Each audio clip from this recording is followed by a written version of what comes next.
Iraq के मशहूर और तारीखी शहर बाबेल में थोड़ा जोर से मारो, आज तुम्हारे हाथों में जान नहीं लग रही।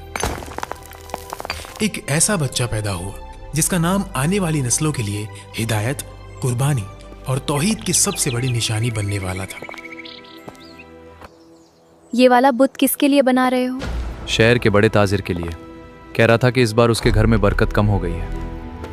क्या नया माबूद मदद करेगा? शायद नए माबूद को घर में रखने से उसका कारोबार फिर से चल पड़े। बाबेल का वो दौर अजीब था। गलियों में बुत सजते थे, लोग अपने हाथों से पत्थर तराशते, उन्हें शक्लें देते, फिर उन्हीं के सामने झुक जाते, उन्हीं से दुआ मांगते, उन्हीं से मदद चाहते और उन्हीं को अपना माबूद समझते। इब्राहिम अलैहिस्सलाम के वालिद भी बुत बनाते थे। वो बुतों को तराश कर बेचते भी थे और खुद भी उनकी इबादत करते थे। लेकिन इस अंधेरी दुनिया में अल्लाह ने इब्राहिम अलैहिस्सलाम के दिल को बचपन ही से रोशन कर दिया था। जब पूरी कौम पत्थरों के सामने झुकी हुई थी, तब इब्राहिम अलैहिस्सलाम का दिल सिर्फ एक अल्लाह की तरफ मुतवज्जा था। उन्होंने कभी एक लम्हे के लिए भी किसी बुत के सामने सर नहीं झुकाया। एक दिन इब्राहिम अलैहिस्सलाम ने अपने बाप और अपनी कौम से पूछा, तुम किसकी इबादत करते हो? लोगों ने बड़े फख्र से जवाब दिया, हम बुतों की इबादत करते हैं। इब्राहिम अलैहिस्सलाम ने पूछा, जब तुम इन बुतों को पुकारते हो, क्या ये तुम्हारी आवाज़ सुनते हैं? क्या ये तुम्हें कोई फ़ायदा दे सकते हैं या तुम्हें किसी नुकसान से बचा सकते हैं? लोगों के पास कोई जवाब नहीं था। वो बस इतना कह सके, हम नहीं जानते, हमने अपने बाप दादाओं को इसी तरह करते देखा है। ये जवाब सुनकर इब्राहिम अलैहिस्सलाम के दिल में और दर्द भर गया। उन्हें अपनी कौम पर तरस आता था। वो देख रहे थे कि इंसान जिसे अल्लाह ने अक्ल दी, समझ दी, इज्जत दी, वो बेजान पत्थरों के सामने जलील हो रहा है। सबसे पहले इब्राहिम अलैहिस्सलाम ने अपने वालिद को समझाया। उन्होंने निहायत अदब, मोहब्बत और दर्द के साथ कहा, अब्बा, मुझे ऐसा इल्म दिया गया है जो आपको नहीं मिला। आप मेरे साथ हो जाइए, मैं आपको सीधा रास्ता दिखाऊंगा। अब्बा, शैतान की इबादत ना कीजिए, बेशक शैतान अल्लाह का नाफरमान है। अब्बा, मुझे डर है कि कहीं आपको अल्लाह का अजाब ना आ पकड़े और आप शैतान के साथी ना बन जाएं। सोचो, एक बेटा अपने बाप को कितनी मोहब्बत से समझा रहा है, लेकिन जवाब में मोहब्बत नहीं मिली। उनके बाप ने गुस्से में कहा, ए इब्राहिम, क्या आप मेरे माबूदों से फिर गए? अगर आप बाज ना आए तो मैं आपको संसार कर दूंगा। आप मुझसे दूर चले जाएं और कभी मुझे नजर ना आए। ये अल्फाज किसी अजनबी के नहीं, एक बाप के थे। लेकिन इब्राहिम अलैहिस्सलाम ने सब्र किया। उन्होंने जवाब में बद्दुआ नहीं दी, गुस्सा नहीं किया, बस फरमाया, आप पर सलामती हो, मैं अपने रब से आपके लिए बख्शीश तलब करता रहूंगा। फिर इब्राहिम अलैहिस्सलाम ने अपने वालिद से अलग रहना इख्तियार कर लिया, लेकिन उनके दिल में अपनी कौम के लिए दर्द अब भी जिंदा था। वो चाहते थे कि लोग अपनी आंखों से देख लें कि जिन बुतों के सामने वो झुकते हैं, वो खुद अपनी हिफाजत भी नहीं कर सकते। उनकी कौम का एक खास दिन होता था, ईद का दिन। इस दिन लोग खाना पकाकर अपने माबूदों के सामने रखते थे, फिर शहर के बाहर एक मैदान में जमा होते, वहाँ खेलते, कूदते और खुशियाँ मनाते। शाम को वापस आते और सुबह बुतों के सामने रखा हुआ खाना तबर्रुक समझकर खा लेते। जब वो दिन आया, सब लोग तैयार होने लगे, लेकिन इब्राहिम अलैहिस्सलाम उनके साथ ना गए। लोगों ने पूछा, क्या आप हमारे साथ नहीं चलेंगे? इब्राहिम अलैहिस्सलाम ने आसमान की तरफ देखा और फरमाया, मैं बीमार हूँ। लोग उन्हें छोड़कर चले गए। अब पूरा शहर खाली था, बुत खाना खामोश था और उन बेजान बुतों के सामने खाना रखा हुआ था। इब्राहिम अलैहिस्सलाम ने उन्हें मुखातिब करके कहा, ये इतना खाना तुम्हारे सामने पड़ा है, तुम खाते क्यों नहीं? तुम्हें क्या हो गया है कि तुम बात तक नहीं करते? लेकिन बुत खामोश थे, ना जवाब, ना कोई हरकत, ना कुदरत और ना कोई जिंदगी। फिर इब्राहिम अलैहिस्सलाम ने कुल्हाड़ी उठाई और तमाम छोटे बुतों को तोड़ दिया, सिर्फ सबसे बड़े बुत को छोड़ दिया। फिर कुल्हाड़ी उस बड़े बुत के कंधे पर रख दी। शाम हुई, लोग खुशी मनाकर वापस आए, लेकिन जब उन्होंने अपने बुतों को टूटा हुआ देखा तो उनके होश उड़ गए। जिन बुतों के सामने वो सजदा करते थे, वो जमीन पर टुकड़ों में पड़े थे। लोग चीख उठे, यह हमारे माबूदों के साथ किसने किया? किसी ने कहा, एक जवान है इब्राहिम, वो हमारे बुतों के खिलाफ बातें करते थे। फिर सब लोग जमा हुए। इब्राहिम अलैहिस्सलाम को बुलाया गया। उनसे पूछा गया, ए इब्राहिम, क्या हमारे बुतों के साथ ये हरकत आपने की है? इब्राहिम अलैहिस्सलाम ने फरमाया, ये काम तो इस बड़े बुत ने किया होगा, मुझसे क्यों पूछते हो? अपने माबूदों से पूछ लो कि उनके टुकड़े किसने किए। ये जवाब सुनकर सब लोग एक पल के लिए खामोश हो गए। उनके ज़मीर ने गवाही दी कि इब्राहिम सच कह रहे हैं। फिर उन्होंने खुद कहा, ऐ इब्राहिम, आपको पता है कि ये बोल नहीं सकते। बस यही वो लम्हा था जिसका इब्राहिम अलैहिस्सलाम इंतजार कर रहे थे। उन्होंने फरमाया, फिर तुम अल्लाह के सिवा उनकी इबादत क्यों करते हो जो तुम्हें ना फायदा दे सकते हैं ना नुकसान पहुंचा सकते हैं? अफसोस है तुम पर और उन पर जिन्हें तुम अल्लाह के सिवा पुकारते हो। तुम उनकी पूजा करते हो जिन्हें तुम खुद अपने हाथों से तराशते हो। क्या तुम अक्ल नहीं रखते? हक इतना वाज़े हो चुका था कि इंतजार की कोई गुंजाइश नहीं थी। लेकिन जब दिलों पर कुफ्र की मोहर लग जाए तो सबसे रोशन दलील भी इंसान को रास्ता नहीं दिखा सकती। उन्होंने सच मान लेने के बजाय इब्राहिम अलैहिस्सलाम को सजा देने का फैसला कर लिया। उन्होंने एक बड़ा मैदान चुना। कई दिन तक लकड़ियां जमा की गई, इतनी लकड़ियां कि आग का ढेर आसमान को छूने लगा। फिर उसमें आग लगा दी गई। आग भड़क उठी। शोले इतने बुलंद थे कि करीब जाना मुश्किल था। गर्मी इतनी ज्यादा थी कि लोग दूर खड़े थे। फिर उन्होंने इब्राहिम अलैहिस्सलाम को रस्सियों से बांधा। जब उन्हें आग में डालने लगे उस वक्त इब्राहिम अलैहिस्सलाम की जुबान पर ये अल्फाज थे, हस्बुनल्लाहु व निअमल वकील। मेरे लिए अल्लाह काफ़ी है और वही बेहतरीन कारसाज है। फिर उन्हें आग में डाल दिया गया। लोग समझ रहे थे कि अब इब्राहिम जल जाएंगे, लेकिन उसी वक्त अल्लाह का हुक्म आया, ए आग, इब्राहिम पर ठंडी हो जा और सलामती वाली हो जा। और फिर जो हुआ वो दुनिया के लिए मुआजिज़ा बन गया। आग जो जलाना जानती थी अल्लाह के हुक्म से ठंडी हो गई। आग ने इब्राहिम अलैहिस्सलाम के जिस्म को नहीं छुआ, उनके कपड़े तक ना जले, सिर्फ वो रस्सियां जल गई जिनसे उन्हें बांधा गया था। लोग दूर खड़े देख रहे थे। वो समझ रहे थे कि इब्राहिम जल रहे होंगे, लेकिन जब उन्होंने देखा तो हैरान रह गए। इब्राहिम अलैहिस्सलाम आग के दरमियान सुकून से बैठे थे। ना चेहरे पर घबराहट, ना जिस्म पर जख्म, ना कपड़ों पर आग का असर। ये मंजर देखकर हर आंख हैरान रह गई। फिर इब्राहिम अलैहिस्सलाम आग से बाहर निकले, लेकिन इतना बड़ा मुआजिज़ा देखने के बाद भी उनकी कौम में लूत अलैहिस्सलाम के सिवा कोई ईमान न लाया। पूरा बाबेल कुफ्र पर डटा रहा। इब्राहिम अलैहिस्सलाम के दिल में दर्द था। उन्होंने सोचा, अगर ये लोग इतना बड़ा मुआजिज़ा देख कर भी ईमान नहीं ला रहे तो फिर और क्या देखना चाहते हैं। उस वक्त बाबेल पर नमरूद नाम का बादशाह हुकूमत करता था। जब उसके पास इब्राहिम अलैहिस्सलाम के मुआजिज़े की खबर पहुंची तो उसने हुक्म दिया कि इब्राहिम को मेरे दरबार में पेश किया जाए। इब्राहिम अलैहिस्सलाम नमरूद के सामने पेश हुए। नमरूद ने पूछा, तुम्हारा रब कौन है? मेरा रब वो है जो जिंदा करता है और मारता है। वो तो मैं भी कर सकता हूं। उसने जेल से 2 आदमियों को बुलवाया, एक को कत्ल करवा दिया और दूसरे को छोड़ दिया। बेशक अल्लाह सूरज को मशरिक से निकालता है तो तुम उसे मगरिब से निकाल कर दिखाओ। नमरूद के पास कोई जवाब न था। दरबार पर खामोशी छा गई। तकब्बुर का सर झुक गया। लेकिन नमरूद ने ईमान लाने के बजाय इब्राहिम अलैहिस्सलाम को शहर से निकल जाने का हुक्म दे दिया। फिर इब्राहिम अलैहिस्सलाम इराक को छोड़कर शाम की तरफ हिजरत कर गए। वहां उन्होंने अपने चाचा की बेटी सारा अलैहिस्सलाम से निकाह किया और कुछ अरसे वहीं रहे। लेकिन यहाँ के लोग भी गुमराही में मुब्तला थे। ये बुतों को नहीं, सितारों को पूजते थे। रात होती तो ये सितारों के सामने झुक जाते। उनका अकीदा था कि सितारे उनके माबूद हैं। इब्राहिम अलैहिस्सलाम ने उन्हें समझाने का एक हिकमत भरा तरीका इख्तियार किया। एक रात वो उन लोगों के साथ निकले। आसमान पर एक चमकता हुआ तारा नजर आया। इब्राहिम अलैहिस्सलाम ने कहा, यह मेरा रब है। लोग उनकी तरफ देखने लगे। फिर जब तारा डूब गया, इब्राहिम अलैहिस्सलाम ने फरमाया, जो छुप जाए वो मेरा रब कैसे हो सकता है। अगली रात चांद निकला। इब्राहिम अलैहिस्सलाम ने कहा, यह मेरा रब है। लेकिन जब सुबह हुई और चांद भी छुप गया तो फरमाया, यह भी रब नहीं हो सकता। तो इब्राहिम अलैहिस्सलाम ने अपनी कौम को हकीकत समझाई। ये सब मखलूक है, इनका खालिक कोई और है। मैं उस अल्लाह की इबादत करता हूँ जिसने आसमान और ज़मीन को पैदा किया। लेकिन यहाँ भी लोगों ने इनकार किया।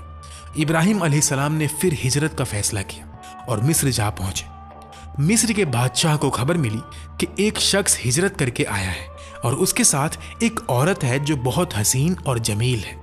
उस जालिम बादशाह ने अपने आदमियों को भेजा कि उस औरत को मेरे पास लाओ और पता करो कि उसके साथ जो आदमी है वो कौन है। अगर वो उसका शौहर हो तो उसे कत्ल कर देना। अल्लाह ने इब्राहिम अलैहिस्सलाम को इस साजिश की खबर दे दी। ابراہیم علیہ السلام نے سارہ علیہ السلام سے فرمایا اگر وہ تم سے میرے بارے میں پوچھیں تو کہہ دینا کہ میں تمہارا بھائی ہوں. اس روئے زمین پر میرے اور تمہارے سوا کوئی ایمان والا نہیں، اس لحاظ سے تم میری دینی بہن ہو.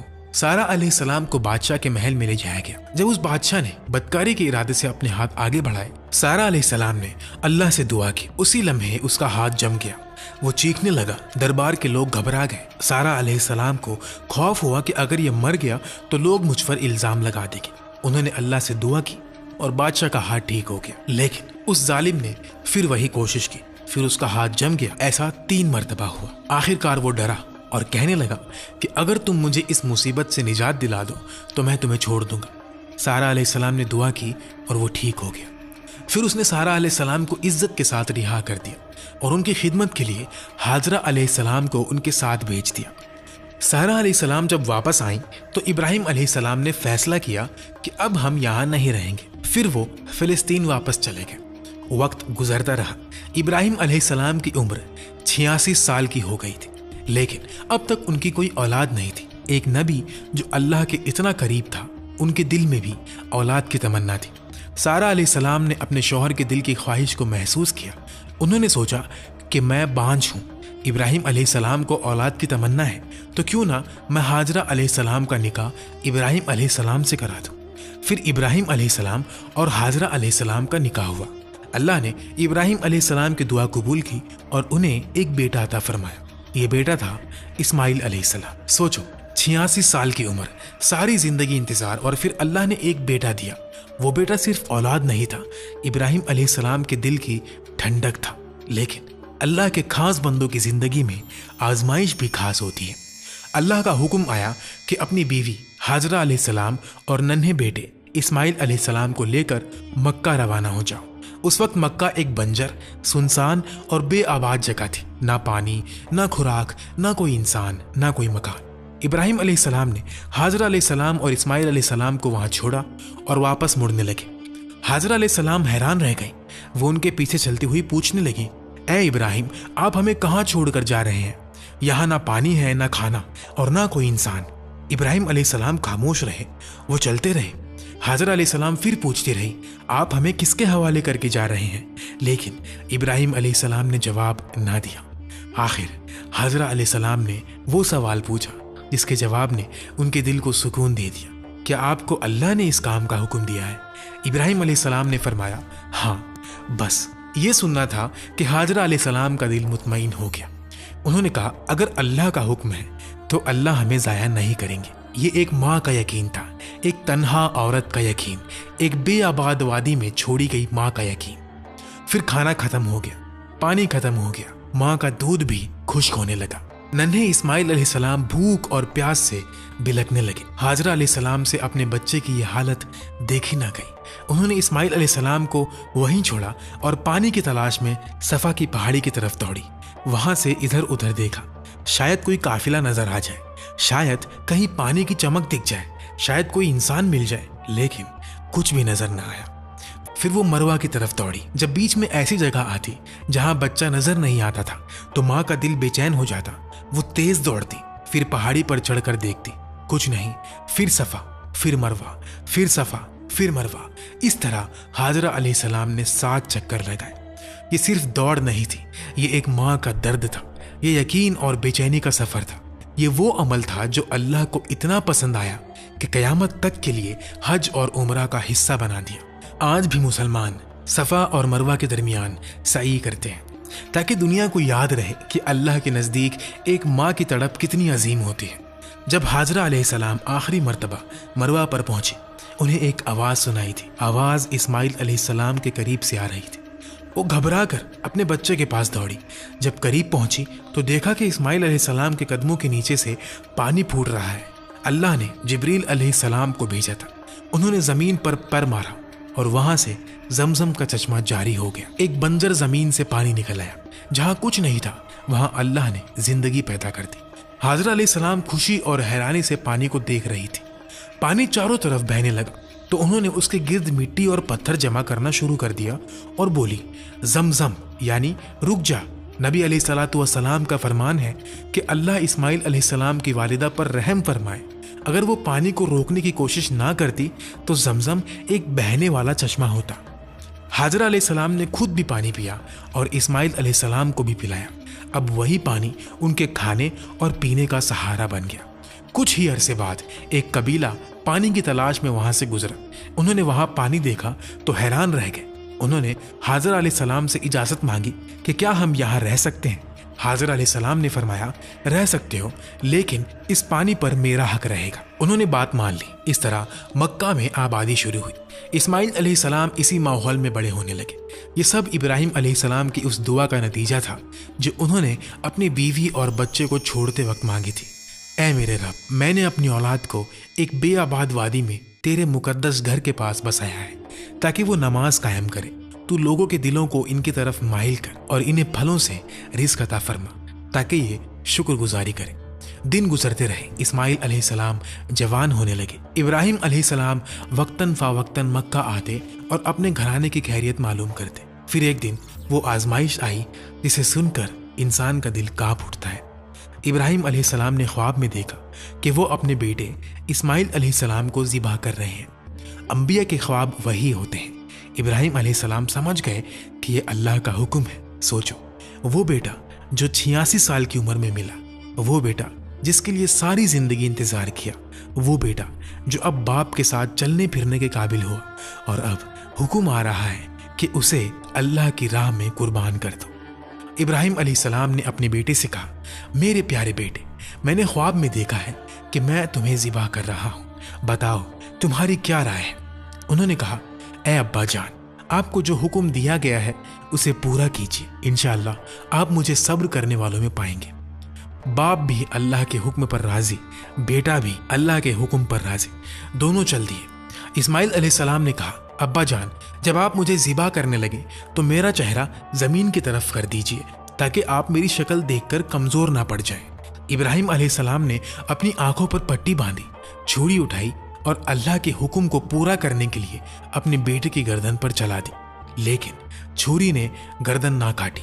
ابراہیم علیہ السلام نے زور لگایا، پھر ایک آواز آئی۔ جب انہوں نے پٹی کھولی تو دیکھا کہ اسماعیل علیہ السلام دور کھڑے مسکرا رہے ہیں اور ان کی جگہ ایک دمبا ذبح ہو چکا ہے۔ اللہ نے ابراہیم علیہ السلام کو آزمایا تھا اور ابراہیم علیہ السلام اس آزمائش میں کامیاب ہو گئے۔ اللہ نے ان کے بیٹے کو نہیں چھینا۔ اللہ ظالم بادشاہ نہیں، اللہ تو اپنے بندوں کو آزماتا ہے، انہیں بلند کرتا ہے، ان کا مقام دنیا کے سامنے ظاہر کرتا ہے۔ اللہ نے جبریل علیہ السلام کو بھیجا اور اسماعیل علیہ السلام کی جگہ جنت کا ایک دمبا قربان کر دیا۔ اس کے بعد اللہ نے ابراہیم علیہ السلام کی اس سنت کو قیامت تک کے لیے زندہ کر دیا۔ آج بھی دنیا بھر کے مسلمان عید الاضحیٰ کے موقع پر قربانی کرتے ہیں تاکہ ابراہیم علیہ السلام کی وفاداری، اسماعیل علیہ السلام کا صبر اور اللہ کے حکم کے سامنے جھک جانے کا جذبہ زندہ رہے۔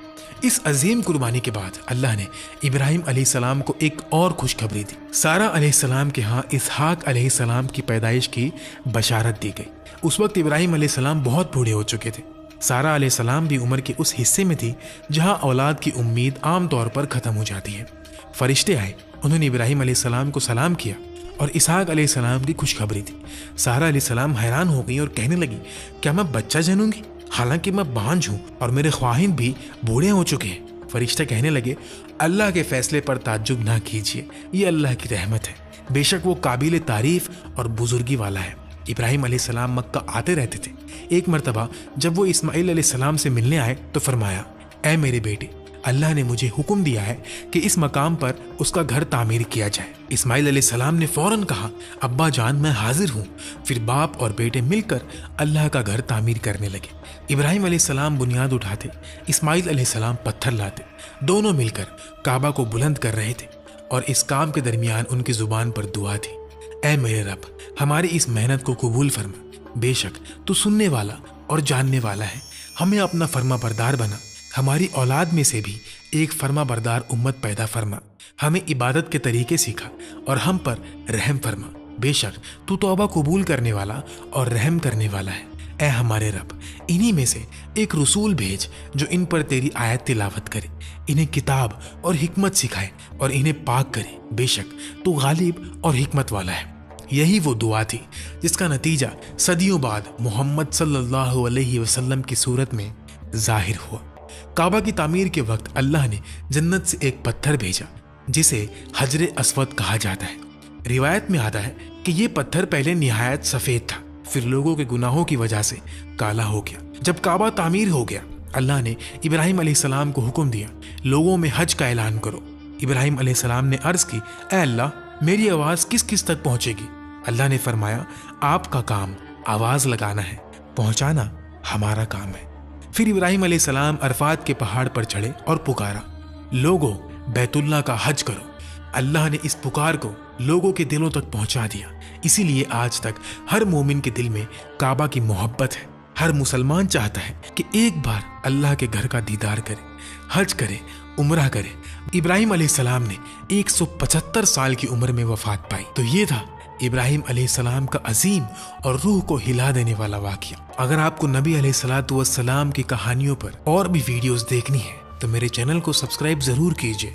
कमेंट में ज़रूर बताएं कि ये वीडियो आपको कैसी लगी और नेक्स्ट वीडियो किस नबी के वाक़ये पर चाहिए।